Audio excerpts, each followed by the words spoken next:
Fjalët e njerëzve nuk ndalen asnjëherë. Po nuk ka dikush i cili i ka shpëtuar fjalëve të njerëzve. S'mundesh me ik.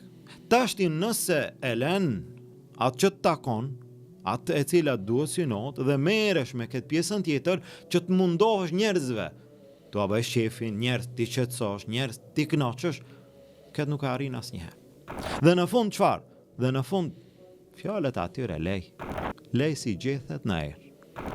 Komplet, le ti merr era, le të ecin. Para një viti ka pas tjera fjalë, para 5 viteve ka pas tjera fjalë, fjalët vazhdojnë. Por derisa është akuzu ose është fajsu pejgamberi sallallahu alaihi wasallam, çka mbetet për tjera? Fjalët e njerëzve nuk janë ndal edhe kundër atij.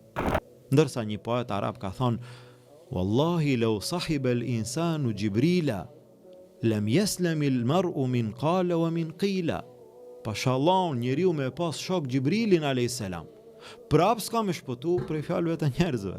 Me kanë rrin ti, me Gjibrilin a.s. Më thonë ti e mo, po njeriu më i mirë, pejgamberi sallallahu alaihi wasallam ka pas kontakt me Gjibrilin a.s. Megjithatë, nuk ka shpëtu prej fjalëve të njerëzve. Njerëz jo që nuk kanë fol për të tjerët, jo që nuk kanë fol për pejgambert Allahut, njerëzit janë ata që kanë shpif edhe për Allahun.